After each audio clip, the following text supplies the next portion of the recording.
नमस्कार, यूएसएन hello doctor में आप सभी का स्वागत है। मैं हूं आपका होस्ट एनवी शर्मा। आज से सदियों पहले एक ग्रीस देश में एक फिलोसोफर हो गए थे जिनका नाम था एरिस्टोटल, और उन्होंने एक बार कहा था कि अगर आपके हाथ पर या शरीर पर एक घाव है और उसको अगर उससे दर्द हो रहा है आपको या फिर बाद में पीड़ा हो रही है, तो उसको मिटाने का एक आसान तरीका ये है कि उस घाव के बाजू में एक और बड़ा घाव कर लीजिए, जिस वजह से आपका पूरा ध्यान उस बड़े घाव पर रहेगा और छोटे घाव पर से ध्यान हटेगा और आपका दर्द भी मिट जाएगा।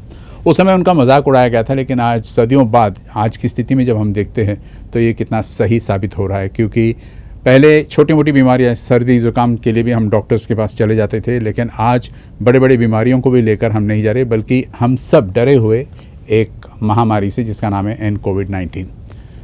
तो इस संबंध में ये बताना चाहता हूँ कि हार्ट डिजीज़ कहिए, डायबिटीज़ कहिए, या फिर लिवर डिसऑर्डर्स या किडनी फंक्शंस डिसफंक्शन, इन सब चीज़ों को लेकर आज इतनी चिंतित नहीं हम जितना कि हम कोविड-19 को लेकर है। लेकिन इसमें एक बात है कि बदलते मौसम के साथ ये छोटी मोटी बीमारियां भी आ जाती है, और ये छोटी मोटी बीमारियों को कंट्रोल करना, वरना वो संक्रमित हो जाए, इसके लिए आज उपाय उपचार क्या है ये आज हम जानेंगे।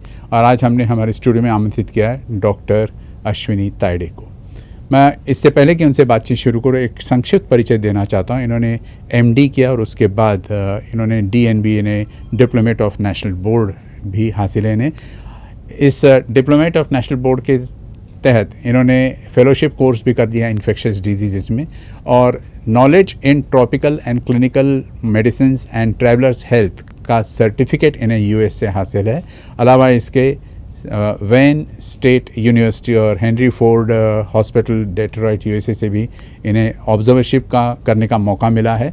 और वेल्लोर से इन्होंने इन्फेक्शियस डिजीज़ को लेकर ट्रॉपिकल मेडिसिन का एक कोर्स किया है, हालांकि वो इंटरनेशनल शॉर्ट कोर्स है।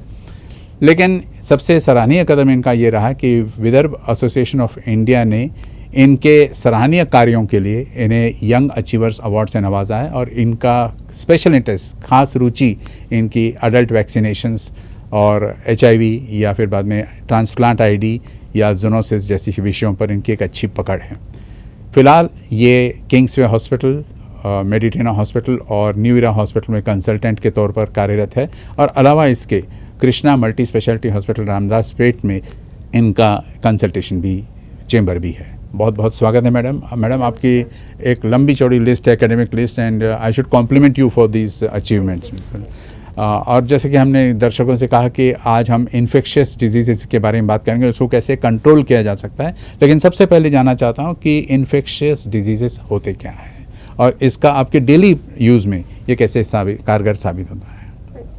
इन्फेक्शियस डिसीज़ या इन्फेक्शियस डिसीज़ स्पेशलिटी पर से क्या है, इसका कुतूहल होना स्वाभाविक है, क्योंकि ये स्पेशलिटी इंडिया में नहीं है और हार्डली लास्ट 10-12 साल से इन्फेक्शियस डिसीज़ स्पेशलिस्ट इंडिया में है।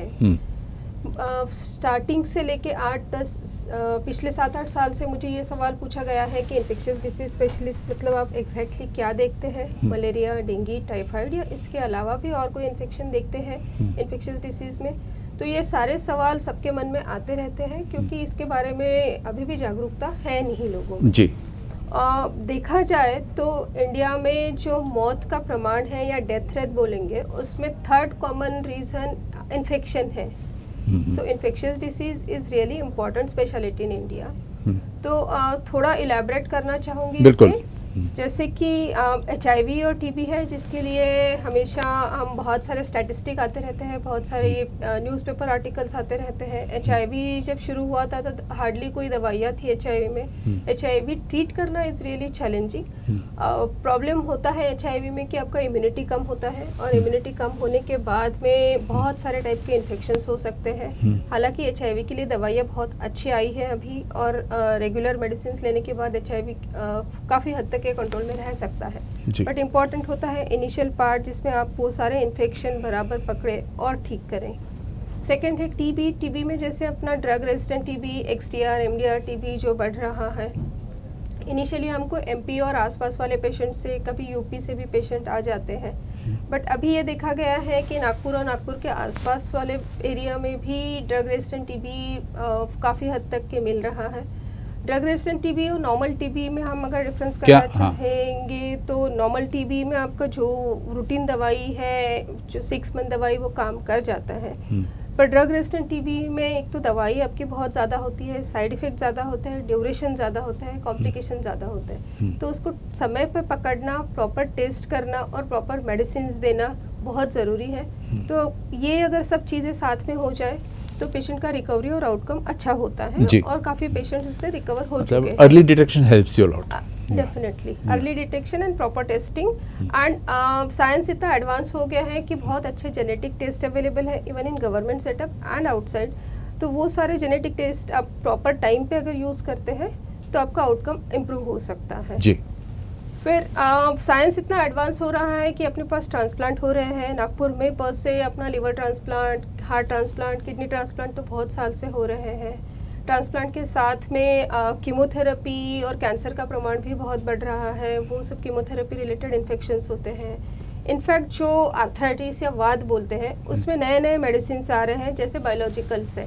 ये सब मेडिसिन या ये सारे जो डिसीज टाइप्स हैं इनमें इन्फेक्शन रेट बहुत ज़्यादा होता है क्योंकि प्रतिकार शक्ति काफ़ी कम होती है। और ये सारे जो इन्फेक्शंस होते हैं इसमें बाकी इन्फेक्शंस के बारे में भी सोचना पड़ता है apart from normal infections. Like normal patient में अगर बैक्टीरियल इन्फेक्शन कॉमन है तो ये सारे पेशेंट्स में इन एडिशन टू बैक्टीरिया, और वो भी रूटीन बैक्टीरिया के अलावा नए बैक्टीरिया कुछ हो सकते हैं। फंगल इन्फेक्शंस कॉमन होते हैं, वायरल इन्फेक्शंस कॉमन होते हैं। और ऐसी सिचुएशन होती है कभी कभी कि दो तीन प्रकार के इन्फेक्शन भी साथ में होते हैं।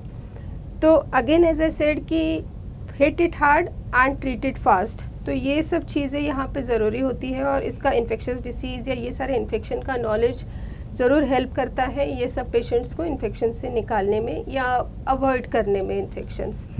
तीसरा पार्ट है जैसे डायबिटीज़, इंडिया को हम डायबिटीज़ हब बोल रहे हैं, almost second largest capital in the world of diabetes. और डायबिटीज़ के साथ में बहुत सारे इन्फेक्शन जुड़े हैं जैसे पैर में जॉइंट इन्फेक्शन है, bone and joint infection, diabetic food जो हम कॉमनली देखते हैं, इवन म्यूकोरमाइकोसिस एक टाइप का फंगस है जो डायबिटीज़ पेशेंट्स में बहुत कॉमनली मिलता है।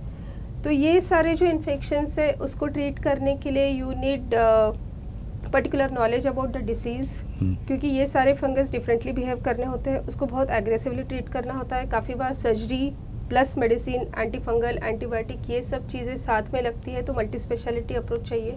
तो इसमें इन्फेक्शियस डिसीज़ का डेफिनेटली रोल है जी। और नॉर्मल जो हम फीवर देखते हैं काफ़ी बार, जैसे लंबा चलने वाला बुखार है, प्रोलॉन्ग फीवर है, ऐसे काफ़ी बार पेशेंट्स आते हैं कि जिनका फीवर चलते रहता है, महीनों तक फीवर चलता है, काफ़ी बार हफ्तों से फीवर होता है। तो वो सब पेशेंट्स में एंड ऑलरेडी बहुत सारे रिपोर्ट्स रेडी होते हैं पेशेंट के पास में। देन द रोल कम्स कि आपको पूरे रिपोर्ट एनालाइज करो, उसमें से प्रॉपर टेस्ट क्या है, इतनी सारे टेस्ट अवेलेबल है, सीरोलॉजिस्ट अवेलेबल है, उसका इंटरप्रिटेशन प्रॉपर करके देन मतलब आप परम्यूटेशन कॉम्बिनेशंस करती रहती हो कि ये मेडिसिन के लिए या इन्फेक्शन के लिए ये medicine better. Based on the symptom आप डिसाइड कर सकते हो कि ये इन्फेक्शन का पॉसिबिलिटी है, you advise the investigation and then accordingly you can plan the antibiotic for it. अच्छा।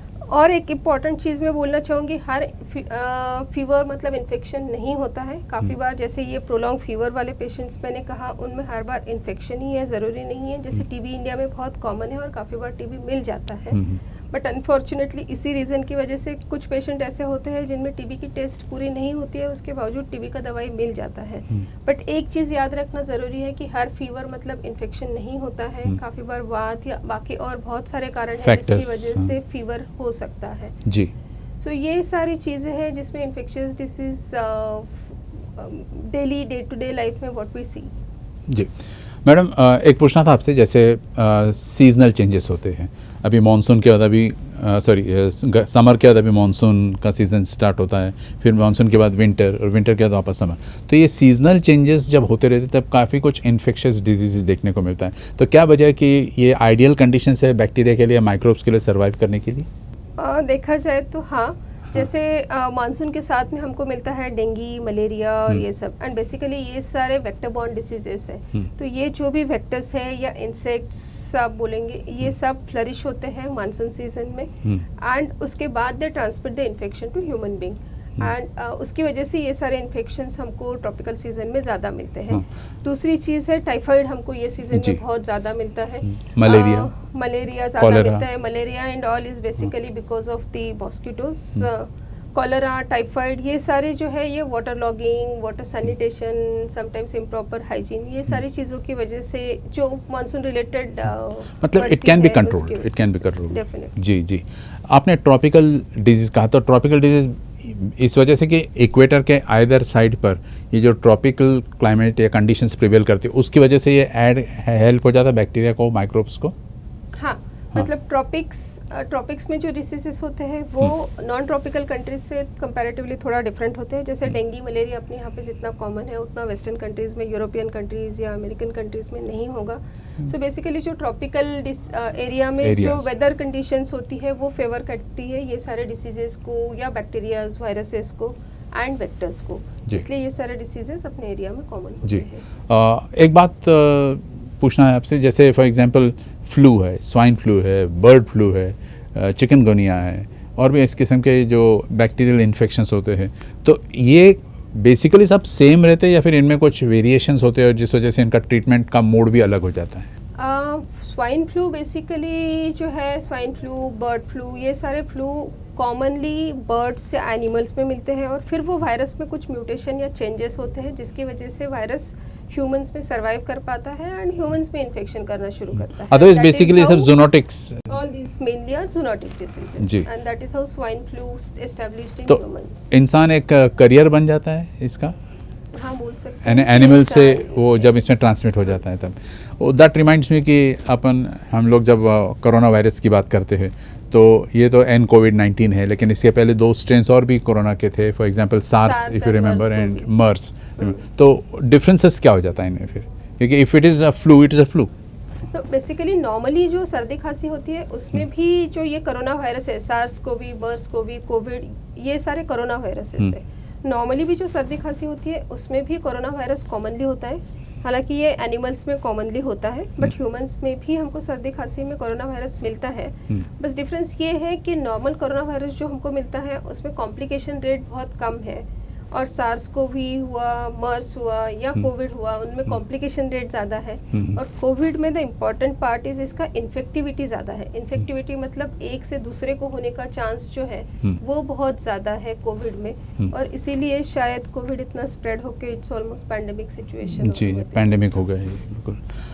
पूछना ये था कि जैसे इन सब के लिए वैक्सीन की बात होती है, जब भी कोई इन्फेक्शियस डिजीज तो vaccine is the best way out, लेकिन कई सारी चीज़ों के बारे में अपन जैसे कोविड की बात कर लीजिए, इसमें वैक्सीन अभी तक बनी नहीं, बिकॉज बेसिकली अब क्वेश्चन ये हो रहा है कि वेदर इट्स अ बैक्टीरिया और अ वायरस, यहाँ से भी बातें होने लगी।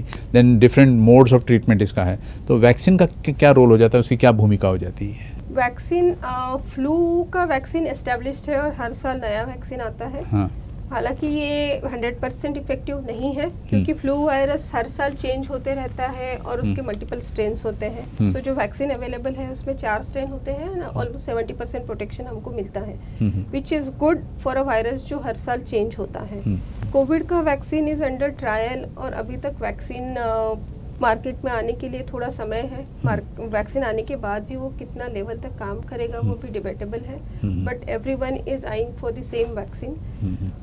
बाकी वायरल वैक्सीन एज सच सर्दी खांसी रिलेटेड या दिस सिम्टम रिलेटेड और वैक्सीन नहीं है, बट दूसरा और एक वैक्सीन है जैसे न्यूमोकोकल वैक्सीन। सो जो एल्डरली होते हैं जिनको बाकी रिस्क फैक्टर होते हैं जैसे कैंसर है, अस्थमा है, ये सारे पेशेंट्स में न्यूमोकोकल निमोनिया जो होता है, निमोनिया वो कॉमन होता है। तो वो एक वैक्सीन है जो हम सब अडल्ट या जिसको भी एलिजिबल है वो सब पेशेंट्स को एडवाइस कर सकते हैं। सो बेसिकली एक सेगमेंट होता है अडल्ट वैक्सीनेशन या बड़ों का लसीकरण। ये ऐसा सेगमेंट है जो अभी भी निगलेक्टेड है। बच्चों का वैक्सीन हम आसानी से मान लेते हैं एंड एवरीवन नोज कि बच्चे को अच्छा ये दिन पे टीका लगाना है, हम उसी दिन पे बराबर चले जाते हैं। पर अडल्ट वैक्सीन जब आता है तो उसका अवेयरनेस अभी भी नहीं है लोगों में कि अडल्ट को भी वैक्सीन की ज़रूरत है। सबको लगता है कि हमने बचपन में वैक्सीन ले लिया है, उसका प्रोटेक्शन अभी तक है, बट वो वैसा हर वैक्सीन के लिए नहीं होता है। कुछ वैक्सीन ऐसे होते हैं जिसका हमको बूस्टर डोज लेना ज़रूरी होता है, पर्टिकुलरली जैसे एडोलेसेंस जो टीन एज होते हैं उनमें MMR एक वैक्सीन है, मिजल्स, मम्प्स, रूबेला, वो वैक्सीन का बूस्टर देना ज़रूरी है। अडल्ट जो पॉपुलेशन मैंने अभी बताया था, जो डायबिटिक है या 50+ है, उनमें न्यूमोकोकल और फ्लू वैक्सीन देना चाहिए। आइडियली फ्लू वैक्सीन हर किसी को हर साल लेना चाहिए क्योंकि वैक्सीन बदलता है, स्ट्रेन बदलता है, जैसे मैंने कहा। न्यूमोकोकल वैक्सीन डेफिनेटली यस, जो मैंने अभी पॉपुलेशन बताया था वो पॉपुलेशन में 2 डोजेस आते हैं, 2 टाइप के वैक्सीन होते हैं। जी, आपने बात कही कि वैक्सीनेशंस की बात की और खासकर अडल्ट वैक्सीनेशंस की बात की। आप तो इसमें एक्सपर्टाइज्ड पर्सन हो अबाउट इन्फेक्शियस डिजीज़ेस, तो ये बताइए कि वैक्सीनेशंस के ट्रायल्स का प्रोटोकॉल क्या होता है, मतलब कैसे उसको सक्सेसफुली एस्टेब्लिश करते हैं कि this vaccine is meant for this particular disease. Vaccines basically जैसे सारे ड्रग्स का होता है, वैक्सीन का भी पहले एनिमल ट्रायल्स होता है and after that it comes to human trials and उसके बाद efficacy and effectiveness is what they calculate. तो ये वैक्सीन देने के बाद आपको इन्फेक्शन होने का रिस्क कितना है या प्रोटेक्शन कितना है वो कैलकुलेट किया जाता है और उसके हिसाब से फिर वैक्सीन सही में इफेक्टिव है या नहीं है और साथ में उसका कोई साइड इफ़ेक्ट, रिएक्शन बाकी सब ज़्यादा हो रहे हैं नहीं हो रहे, ये सब कैलकुलेट करके उसके बाद वैक्सीन मार्केट में लाया जाता है। जी। आपने एल्डरली वैक्सीनेशंस की बात की, अडल्ट वैक्सीनेशन की बात की, तो व्हाट एग्जैक्टली क्या होता है क्या? बिकॉज आपने कहा कि इन्फेंसी में हम कुछ वैक्सीन्स दे देते हैं और लाइफ लॉन्ग ये चलेगा, ये मान के चलते, लेकिन ऐसा नहीं है। तो वो कौन से डिजीज़ है जिसको लेकर अडल्ट वैक्सीनेशन? देख लीजिए मिज़ल्स है, मिज़ल्स और चिकन पॉक्स हम बचपन में वैक्सीन लेते हैं, फिर भी यूएस हुआ, यूरोप हुआ, सब कंट्रीज में मिज़ल्स आउटब्रेक हुआ है। इनफैक्ट इंडिया में बहुत सारे पेशेंट्स में मिज़ल्स आउटब्रेक है। मतलब यू मीन अडल्ट्स में? अडल्ट्स में बेसिकली रीज़न ये है कि जो हम चाइल्डहुड में वैक्सीन लेते हैं उसका इम्यूनिटी इतने साल नहीं चलता है एंड इट कम हो जाता है ओवर द ईयर्स और इसलिए हमको बूस्टर डोज लेना होता है। तो वो बूस्टर डोज जनरली हम कॉलेज गोइंग बच्चों के लिए एडवाइस करते हैं सो दैट वो बूस्टर डोज हमको फिर बाद में लाइफ लॉन्ग प्रोटेक्शन देगा और वहाँ वो फेज में इन्फेक्शंस नहीं होंगे। उसका दूसरा एडवांटेज ये है पर्टिकुलरली दोज गर्ल्स जिनको प्रेगनेंसी कंसीव करना है, प्रेगनेंसी प्लान कर रहे हैं, काफ़ी बार ऐसे होता है प्रेग्नेंट हो जाती है लड़कियां एंड उसके बाद रूबेला या कोई और रैश इन्फेक्शन हो जाता है एंड उसके बाद it becomes really difficult to decide कि अभी प्रेगनेंसी कंटिन्यू करना है क्योंकि कुछ वायरल इन्फेक्शंस का प्रेगनेंसी में भी असर होता है, बच्चे पे भी असर होता है। तो अगर हम वैक्सीन पहले ही ले लें तो ये सारे कॉम्प्लिकेशंस हम अवॉइड कर सकते हैं। जी, मतलब एक लाइफ स्पैन जैसे वैक्सीन की भी होती होंगी, मतलब शेल्फ लाइफ जिसको हम कहेंगे अपने बॉडी में। कुछ इम्यूनो कॉम्प्रोमाइज्ड पेशेंट्स भी आपके नज़र में आए होंगे जिनकी इम्यूनिटी पावर्स जो है वो डिक्लाइन हो गई है, तो इनको आप क्या एडवाइस करोगे? ट्रांसप्लांट पॉपुलेशन या इम्यूनो कॉम्प्रोमाइज पॉपुलेशन का वैक्सीन शेड्यूल पूरा डिफरेंट होता है। ट्रांसप्लांट पॉपुलेशन जो है उनका तो पूरा वैक्सीनेशन ट्रांसप्लांट के पहले हो जाता है और उसके बाद we plan transplant, particularly when it is plan transplant. Emergency transplant में मतलब वहाँ एज क्राइटेरिया नहीं है, वहाँ पे एज क्राइटेरिया नहीं होता है बिकॉज ट्रांसप्लांट के बाद आपको इम्यूनोसप्रेशन या प्रतिकार शक्ति कम करने वाला मेडिसिन देना ही है। सो आपको पर्टिकुलर लिस्ट है, वो सारे वैक्सीन उनको देना है। फिर दूसरा पॉपुलेशन है डायबिटिक है या आर्थराइटिस वाले पेशेंट्स है, ये सब पेशेंट्स में वैक्सीनेशन रूटीनली होना चाहिए जो अभी अवेयरनेस बढ़ रहा है, but we need more awareness for vaccination in all this population. जी, आपने ट्रांसप्लांट की बात की, तो आईडी कैसे ट्रांसप्लांट क्या था, मतलब is this transplant a different thing या कुछ आप उसको ट्रांसप्लांट को कैसे नरेट करो? ट्रांसप्लांट आईडी इज बेसिकली जो ट्रांसप्लांट होता है, जो ऑर्गन जो अवयव हम शरीर में रखते हैं उसको शरीर रिजेक्ट ना करे इसके लिए हम इम्यूनोसप्रेशन देते हैं या मेडिसिन देते हैं जिससे प्रतिकार शक्ति कम होती है एंड वो प्रतिकार शक्ति कम होने के बाद में शरीर में इन्फेक्शन की रिस्क बढ़ती है। वो इन्फेक्शन जैसे मैंने शुरू में कहा था, फंगल इन्फेक्शन हो सकते हैं, वायरल, बैक्टीरियल, कोई भी टाइप का इन्फेक्शन हो सकता है एंड हर फेज में इन्फेक्शंस डिफरेंट होते हैं। जैसे इमीडिएट ट्रांसप्लांट अलग होगा, 2 महीने बाद अलग होगा, 6 महीने बाद अलग रिस्क होगा। वो डिपेंड करता है कि आपको इम्यूनोसप्रेशन कितना है, तो उसके हिसाब से इन्फेक्शन बेसिकली अलग होते हैं। तो वो सारे इन्फेक्शन आइडेंटिफाई करके उनको ट्रीट करना इस ट्रांसप्लांट आईडी। अच्छा, लेकिन बेसिकली एक बात पूछना चाहता हूँ, जैसे किडनी ट्रांसप्लांट हो रहा है या लिवर ट्रांसप्लांट हो रहा है या हार्ट ट्रांसप्लांट हो रहा है, तो ये ट्रांसप्लांटेशन के पहले डॉक्टर्स तो वो पूरा प्रोटोकॉल फॉलो कर लेते हैं कि भाई इससे इसको क्या डिजीजेस होने के, इन्फेक्शंस क्या होने के चांसेस है, बावजूद उसके फिर इसको फिर आफ्टर उसके भी इन्फेक्शन की रिस्क होती है। हाँ। क्योंकि आप कितना भी कंट्रोल एनवायरनमेंट में पेशेंट रखो, अपने खुद के शरीर में कोई कीटाणु होते हैं जो ये इम्यूनोसप्रेशन के बाद में स्ट्रांग होके they can create a problem, या सराउंडिंग एनवायरनमेंट से जो हल्का सा कोई कीटाणु आ गया, समझो फंगस आ गया, जो आपको मुझे प्रॉब्लम नहीं करेगा, पर ट्रांसप्लांट पेशेंट का प्रतिकार शक्ति कम है, इसलिए उसमें वो फंगस न्यूमोनिया कर सकता है या और कोई कॉम्प्लिकेशन कर सकता जी। है। और ट्रांसप्लांट आईडी जो है ये एज रिलेटेड नहीं है, मतलब किसी भी व्यक्ति को हो सकता है, यंग को भी हो सकता है, ओल्ड को भी हो सकता है। ट्रांसप्लांट आईडी बेसिकली मतलब कि ट्रांसप्लांट रिलेटेड Infection इन्फेक्शन को disease, देखना, yeah. तो ट्रांसप्लांट तो सारे एज में लग ही रहे हैं। हाँ। और हो ही तो रहे एज इज़ नॉट अ हैं। क्राइटेरिया देने के। इंग्लिश में कहावत है prevention is better than cure. तो क्या प्रिवेंटिव मेजर्स लेने हैं हमें, ताकि सीजनल चेंजेस के टाइम पे, जैसे अभी बारिश का सीज़न है तो बाद में इन्फेक्शंस कुछ होने की चांसेस है, तो इसको कैसे अवॉइड किया जा सकता है, प्रिवेंट कैसे किया जा सकता है? सो जैसे हमने कहा कि बारिश में वेक्टर बॉर्न डिसीजेस कॉमन है, तो ये वेक्टर्स को हमको कंट्रोल करना है, और वेक्टर्स को कंट्रोल करने के लिए बेसिकली कॉमनेस्ट हमको पता है कि एडीज, ये जो भी है, mosquito is a commonest vector. Second, हमको स्क्रब टाइफस आजकल द इंसिडेंस बहुत बढ़ गया है, वो होता है टिक्स की वजह से। तो ये सब कंट्रोल करने के लिए हमको एनवायरमेंटल कंट्रोल ज़रूरी है, जैसे वाटर, पानी जमा होना आजू बाजू में, वो सब चीज़ें कंट्रोल करनी है। दूसरा चीज़ है कि हम जो मॉस्किटो रिपेलेंट यूज़ करते हैं, एक मिसअंडरस्टैंडिंग है लोगों में कि मॉस्किटो रिपेलेंट एक बार लगा लिया कि you are protected throughout the day, but mosquito repellent works only for 4 hours. अच्छा, तो ये चीज़ हमको याद रखनी है। और मॉस्किटो मतलब जो हम repellent क्रीम का- वगैरह लगाते हैं दैट हाँ, वर्क्स ओनली हाँ, जो क्रीम हो, स्प्रे हो, all those forms they work only for 4 hours, so that is one thing we have to keep in mind. ये मॉनसून सीजन में स्पेसिफिकली फुल स्लीव्स पहने तो ज़्यादा बेटर है, सो दैट मॉस्किटो बाइट का chances कम हो, because all this mosquito bites in the morning are specifically day time, but then evening hours also they can bite.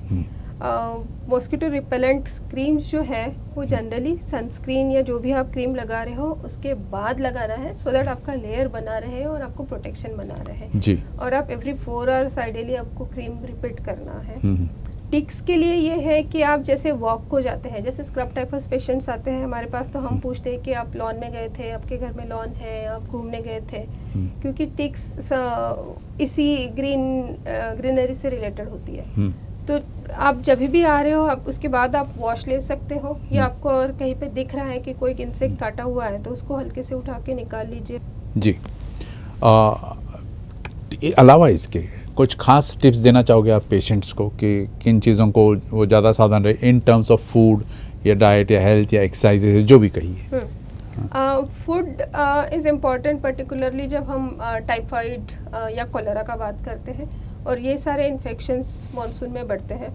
तो जो भी आप खा रहे हो बेसिकली जो आप वॉश कर सकते हो, पील कर सकते हो एंड बॉईल कर सकते हो, वो सारी चीज़ें सेफ है।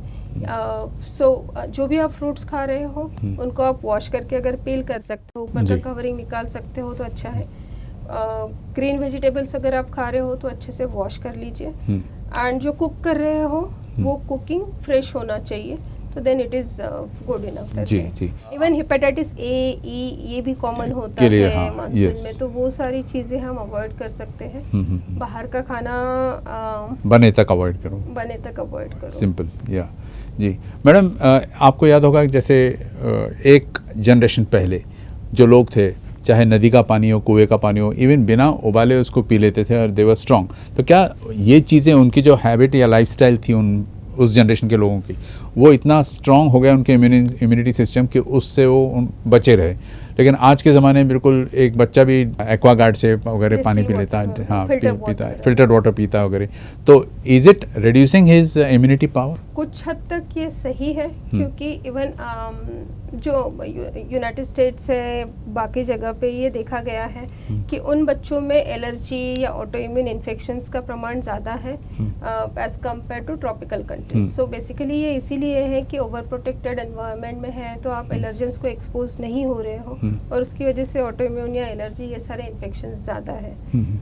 But having said that precautions तो हमको लेना ही है, हाँ। बट डेफिनेटली विथ थोड़ा प्रोटेक्टेड एनवायरनमेंट उनको रूटीन जो है खेलने देना ज़रूरी है, नेचुरल हैबिटेट। जी, मतलब वर्तमान स्थिति को देखते हुए बिल्कुल ये सब प्रोटोकॉल फॉलो करना अच्छा है कि आप मिनरल वाटर पीजिए, भले उसमें TDS का जो परसेंटेज है वो कम ज़्यादा हो गया रहता है, लेकिन protein filtered water is good enough. Good enough. जी जी।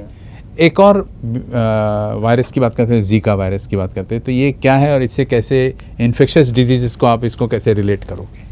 जीका वायरस एक वायरस है जो कुछ साल पहले काफ़ी न्यूज़ में था। बेसिकली ये वायरस भी मॉस्किटो से स्प्रेड होता है, एडिस मॉस्किटो, जो अपना डेंगू करता है, और इसी वजह से रिस्क था कि इंडिया में भी होगा। काफ़ी दिनों तक इंडिया में कोई केसेस नहीं थे, बट इन 2018 में राजस्थान में आउटब्रेक हुआ था, MP में जीका के केसेस मिले थे। इसमें बेसिकली होता क्या है, ये वायरस में मैक्सिमम पेशेंट्स को कोई भी सिम्टम्स नहीं होते हैं। प्रॉब्लम होता है प्रेग्नेंट लेडीज़ को जिनको जीका वायरस हुआ है। ज़रूरी नहीं है प्रेग्नेंट लेडी को कोई सिम्टम हो, बट जो बेबी होता है उसको न्यूरोलॉजिकल कॉम्प्लिकेशन हो सकते हैं जी। एंड बाकी एडल्ट्स या इम्यूनो कॉम्प्रोमाइज इसमें भी न्यूरोलॉजिकल कॉम्प्लिकेशन हो सकते हैं, और ऐसा पाया गया था। जी मैडम, समय ख़त्म होता जा रहा है, लेकिन उससे पहले मैं जानना चाहता हूँ कि अगर आप एक मैसेज दोगी तो वो मैसेज क्या रहेगा for ladies, for gents, for adults, elderly people, हर सब के लिए? आई एम्फोसाइज की वैक्सीनेशन, एज स्पेसिफिक वैक्सीनेशन ज़रूरी है, और आप आपके हेल्थ केयर से बात करके वैक्सीनेशन अपडेट कर सकते हैं।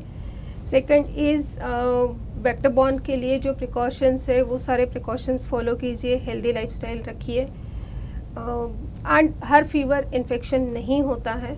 तो फीवर आपको जब भी है आपके फिजिशियन को आप जाके मिलिए, डिस्कस कीजिए, एंड उसके हिसाब से आप प्लान कर सकते हैं फर्दर ट्रीटमेंट। सो मैडम का जो कहना था कि समय के साथ साथ आपको भी सावधान रहना है, बदलते मौसम को लेकर भी आपको सावधान रहनी है, और आपका डाइट कहिए, एक्सरसाइज कहिए, या फिर बाद में आपके हैबिट्स जो है, लाइफस्टाइल है, उसके अकॉर्डिंग आप मॉडिफाई करते रहोगे। Thank you so much madam, it was a pleasure talking to you. Thank you, thanks a lot for having me here. Thank you.